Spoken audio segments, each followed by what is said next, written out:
Man, let me tell you something. The first time somebody told me, Steve, Islam ain't just a religion, it's a whole way of life, I thought they were just trying to sound deep. You know how people do throw some dramatic line out there like they just unlocked the universe. But the more I started learning, the more I realized, hold up, this ain't no slogan. They really mean that thing, because most people, especially in the West, when they hear the word religion, they think of something you do on Sunday morning. Maybe say a prayer over your food, dress up for the holiday season, post a Bible verse when you feel guilty, and then go right back to doing whatever you do. Religion is like a little add-on feature to the life you already planned. But Islam don't play that. Islam comes in the room like, no sir, we not just your Sunday activity. We your morning routine, your money habits, your food, your marriage, your business deal, your bathroom manage, your emotions, your ego, your purpose, and what you think about when you lying in bed at 2 a.m. wondering what life is about. And that was the first shock for me because I said, wait, y'all got rules for everything. And I don't mean rules, like don't do this, don't do that. I'm talking about a whole blueprint for how to live with dignity, how to eat with respect, how to talk without lying, how to treat old people, how to calm down when you're angry, how to raise kids that ain't going to turn into little monsters, how to make money without selling your soul, how to stay clean, how to sleep, how to wake up, how to be a boss without becoming a tyrant. I mean, everything. I was sitting there like, look, I thought religion was about worshiping God, not what brand of character you supposed to have on Tuesday afternoon. But see, that's the thing. Islam don't separate worship from life. In Islam, the way you treat your wife is worship. The way you handle your money is worship. The way you talk to the waiter is worship. The way you run your business, whether you cheat somebody or not, is worship. So suddenly, I'm sitting there thinking, man, this ain't pray on time and then go wild. This is 247 accountability. And that hit me like a brick because we live in a world where everybody's trying to be spiritual without being responsible, trying to believe in God without letting God tell him how to live. But Islam comes in like if you're going to claim you believe in the Creator, you better live like he watching. Not just on Friday, all week. I remember the moment it really clicked for me. Somebody showed me something from the Prophet Muhammad, peace be upon him, where he said, the best of you are those with the best character. And I'm like, hold up, that's the religion. Not the one who worships the longest. Not the one who recites the most. Not the one who looks holy, but the one who got the best character. The one who can control his tongue, treat people right, keep his promises, stay humble even when he winning. That's when I knew, okay, this ain't just a belief system. This is a refinement system. This ain't something you visit, is something you become. And that's when it hit me. Maybe the reason people misunderstand Islam so bad is because they only see the label, not the lifestyle. They see Muslims praying, but they don't know that prayer was designed to discipline the soul. They see the food restrictions, but they don't know it's training you to say no to your desires when your desires want to run your life. They hear about modesty in dress, but they don't know it's really modesty of the heart, protecting people from being treated like objects instead of human beings. Every rule I used to think was just religious behavior turned out to be mental, emotional, spiritual training. Like Islam ain't trying to make you obedient, it's trying to make you whole. And that right there is what nobody ever told me when I was growing up in West Virginia, sitting in the back of the church cracking jokes. And the more I dug into it, the more I realized something else. Islam don't just deal with your spiritual life. It comes for your real life. Like we live in a world where people got religion, but they still stressed out, still lost, still broke in the head, still confused about right and wrong, still arguing about who they are, still waking up with that empty feeling like something missing. Because most religions today are like an app on your phone. You open it when you need comfort, close it when you don't. But Islam is the operating system. It's not an app you install. It's the device you live in. It ain't just about believing in God. It's about organizing your whole life around that belief so it actually changes you. Because what good is faith if it doesn't fix your temper? What good is prayer if you're still lying, still cheating, still arrogant, still rude to people, still treating life like it's a game where you're the only player that matters? And I noticed something wild. In Islam, nothing is just personal. Your money ain't just personal. You gotta give some to the poor. Your time ain't just personal. You got to use it right, because you're going to be asked how you spend it. Your family ain't just personal. You got to honor them. Raise your kids right. Take care of your parents when they old. Even your body ain't just personal. God gave it to you. So you ain't supposed to abuse it with drugs, with alcohol, with fake lifestyles that destroy your peace. Everything is connected. Everything is accountable. And I ain't going to lie. At first that sounded intense. I said, hold up now. Y'all got rules for diet, rules for business contracts, rules for marriage, rules for how to end a marriage, rules for inheritance, rules for trade, rules for speech, rules for hygiene, rules for hospitality, rules for war, rules for making peace. Y'all got rules for using the bathroom. I thought it was overkill. But then something hit me. Every time humans try to live without rules, they break themselves. When money ain't guided, you get corruption. When marriage ain't guided, you get cheating and broken homes. When desires ain't guided, you get addiction. When power ain't guided, you get oppression. When the ego ain't guided, you get arrogance. And all of a sudden, I'm sitting there like, wait a minute. Maybe the rules weren't changed. Maybe they were guardrails. And the craziest part, the more I read, the more I saw that Islam didn't come to control people. It came to protect them. Protect the poor from the rich. Protect women from being used and discarded. Protect children from growing up without fathers. Protect the society from scammers. Protect the heart from envy, jealousy, greed.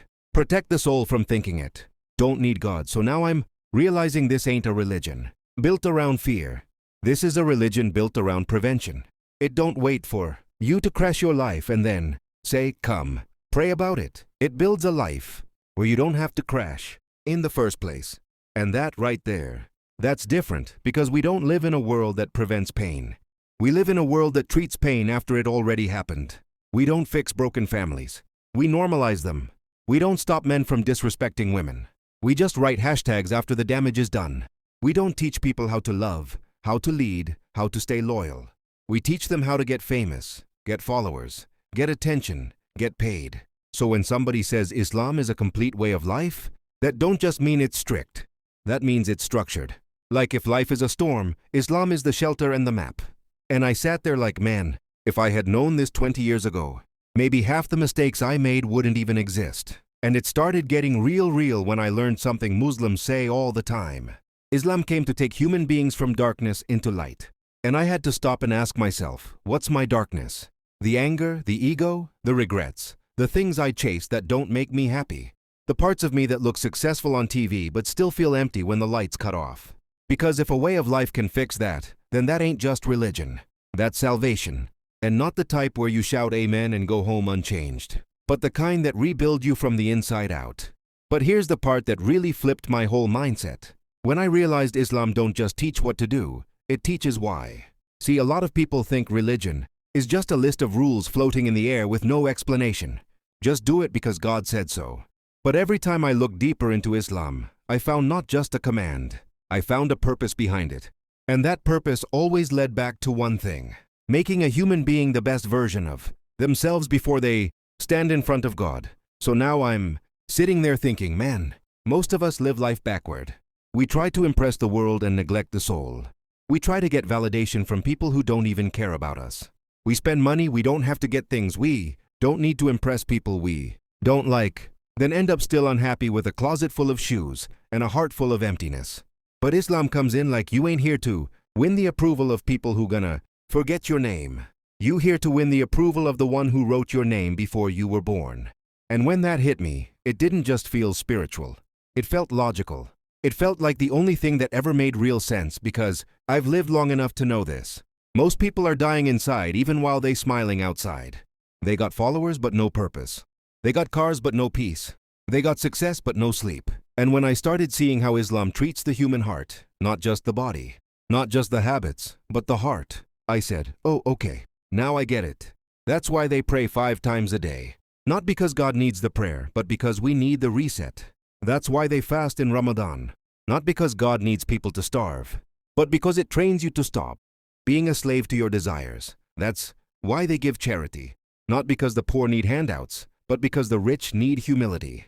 That's why they say salam when they greet each other. Because peace is supposed to start on a tongue before it ever reaches the world. Everything is designed to build a certain type of human being. One that can walk through this messy, loud, tempting, painful world without losing their soul in the process. And let me tell you something that shocked me. Islam don't separate faith from daily life. We do. Islam don't say be good in the mosque and ruthless in the office. Islam don't say respect your mother but run game on women. Islam don't say worship God and then cheat on your taxes. Islam don't say love your neighbor and then crush them in business. Islam says if you're a believer, your belief better show up everywhere in how you talk, how you buy, how you sell, how you forgive, how you handle success, and how you handle loss. It ain't enough to say I love God if the cashier, the waitress, the janitor, the Uber driver, the spouse, the child, the stranger can't see that love in your character. And that hit me hard because I know a whole lot of religious people who pray loud and live dirty. And Islam exposed something I didn't want to admit. Sometimes the reason people hate religion ain't because of religion. It's because of the people who claim it, but don't live it. And that's when Islam hit me with something even heavier. In this way of life, the biggest thing you'll ever be judged on is the person you became. Not how many quotes you posted, not how holy you look, not how many people you impressed, but who you were when nobody was watching. What you did when the money was in your hand and nobody could track it. What kind of human you were to people who had nothing to offer you. That's when I said, man, this right here is accountability on a level I ain't used to. Because in this world you can fake everything. You can fake kindness, fake success, fake personality, fake religion, fake relationships, fake respect, fake happiness. But in Islam, the final judge sees straight through all that. And that makes you live different. That makes you act like every moment of your life is being recorded. Because in Islam it literally is. And I don't know about you, but when I realized that, I felt something I hadn't felt in a long time.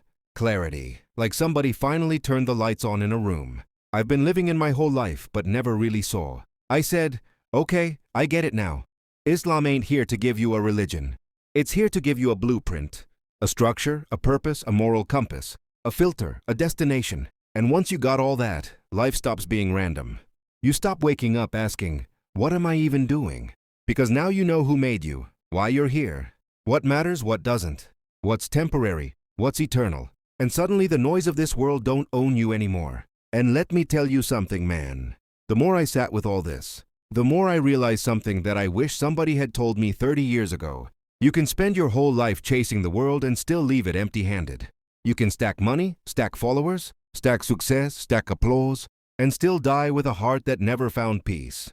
And that's because peace don't come from possessions. It comes from alignment, when what you believe, what you live, what you speak, what you love, and what you chase are all going in the same direction. And that's what hit me about Islam. It don't just give you faith. It gives you alignment. It don't say, believe in God, and then figure the rest out by yourself. It hands you a whole map. Here's how you eat. Here's how you speak. Here's how you work. Here's how you treat people. Here's how you correct yourself. Here's how you handle heartbreak. Here's how you keep your dignity when life tries to break you. And when I saw that, I said, okay, now I understand why people say Islam is a way of life. Because it don't just get you ready for the afterlife. It makes you live this life like it actually means something. Because here's the truth, and I'm saying this from experience. You can't fix the world if you're still broken inside. You can't build a healthy relationship if your ego running the show. You can't raise kids with values if you ain't got any. You can't talk about justice when you lie on your taxes. You can't talk about peace if you start drama every chance you get. You can't talk about loving God while you treating His creation like trash. A real way of life don't let you fake it. And that's what scared me and impressed me at the same time. Islam will force you to look at yourself. It don't let you hide behind I believe. It's going to ask, okay, but do you live it? And when you look at it that way, you start realizing something heavy. Most of us don't need more motivation. We don't need more speeches. We don't need more books. We don't need more podcasts telling us to be great. What we really need is a system, a structure, a moral anchor, a reason to stop ourselves from doing what we know is wrong, even when it feels right. A way to quiet the noise inside our own head. A way to wake up and say, I know who I am. I know who made me. I know what matters. And I know where I'm going. And I'm telling you, man, when I started reading Islam, not as a religion but as a roadmap, I felt something close to envy. Because most people in this world are drowning in choices, drowning in confusion, drowning in expectations. But here's a faith that says, let me carry some of that weight for you. Here's how to live. Here's how to decide. Here's how to clean your heart. Here's how to win in this world and the next. And that's when I understood. It ain't that Muslims are strict. It's that they're protected. It ain't that they follow rules. It's that they follow wisdom. It ain't that they submit. It's that they surrender to something bigger than their own ego. Bigger than society's trends. Bigger than the desires that come and go like seasons. And once you surrender to something higher, you don't get weaker, you get grounded. And brother, let me tell you, We got a whole lot of people in this world, right? Now who look successful but are spiritually homeless? And if you got to be honest with yourself, maybe you've been one of them. I know I have. So, I'll end with this right here. If you ever wondered why Islam is spreading, why people from every race, every country, every background keep walking into it, it ain't just because they found a religion. It's because they found order in a world of chaos. They found purpose in a world of distraction. They found a way of life where you don't got to guess who you are or why you're here because God already told you. And the more I see it, the more I realize the people who are really winning in this world ain't the ones who can buy anything. It's the ones who finally found something money can't touch. Clarity, discipline, purpose, and peace. And if you ever taste that even for a moment, you'll never settle for the empty version of life.